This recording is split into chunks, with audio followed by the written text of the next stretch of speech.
ഇപ്പോൾ V D Satheesan സംസാരിക്കുന്നു, അതിലേക്ക് തത്സമയം. പക്ഷെ വ്യവസായങ്ങൾ ഇല്ലായിരുന്നു കേരളം. ആ വ്യവസായങ്ങൾ കൊണ്ടുവരാൻ വേണ്ടിയിട്ടാണ് ഈ ശ്രമങ്ങൾ നടത്തിയത്. അപ്പൊ ഇത് 2001 കമ്പനി പൂട്ടിപ്പോയപ്പോൾ 5 കൊല്ലം എടുത്തു. 2006 ഗവൺമെന്റ് ഒരു ഉത്തരവ് കൊടുത്തു, ഇല്ലേ? 2006 ആദ്യത്തെ ഉത്തരവ്. ഇതെല്ലാം 30 ദിവസത്തിനകം പൊളിച്ചു വന്നു. 2006 ഇപ്പോൾ 17ാമത്തെ കൊല്ലമായി. പിന്നെ കഴിഞ്ഞു ഒരനക്കവും ഇല്ല. പ്രവാസി അസോസിയേഷന്റെ കേസ് 2017 ശ്രീ രാജേന്ദ്രൻ എല്ലാവരും കൂടി കോടതിയിൽ സമർപ്പിച്ചത്.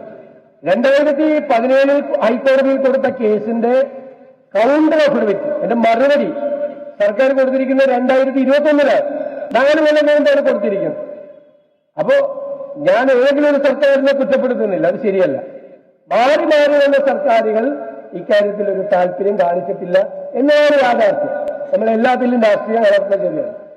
ഇപ്പൊ ഒരു സർക്കാർ ഇരിക്കേണ്ടെന്നോർത്ത് ആ സർക്കാരിന് ഉത്തരവാദിത്വം ഇല്ലെന്നല്ല ഞാൻ പറഞ്ഞത്. പക്ഷെ ആ സർക്കാരിന് മാത്രമല്ല, കേരളത്തിലെ മാറി മാറി വന്ന സർക്കാരുകൾക്ക് ആ ഉത്തരവാദിത്വമുണ്ട്. അതല്ല ഇത് ശരി അങ്ങനെ. പക്ഷെ ഇപ്പോ സർക്കാരിരിക്കുന്ന അധികാരത്തിലിരിക്കുന്ന സർക്കാരിനോട് പറയാൻ പറ്റും, ആ അധികാരത്തിലിരിക്കുന്ന സർക്കാർ വളരെ ഗൗരവത്തോടുകൂടി, കാരണം ഈ സ്ഥാപനം തകർന്നതോടുകൂടി കോഴിക്കോടിന്റെ വ്യാവസായിക സ്വപ്നങ്ങളും തകർന്നു. സ്ഥലം എന്ന് പറയുന്നത് കേരളത്തിൽ ഏറ്റവും വലിയ സ്വർണത്തെക്കാൾ വിലപിടിപ്പുള്ള പ്രഷ്യസ് കമ്മോഡിറ്റിയാണ്. ഏറ്റവും വിലപിടിപ്പുള്ള സാധനമാണ് സ്ഥലം എന്ന് പറയുന്നത് കേരളം.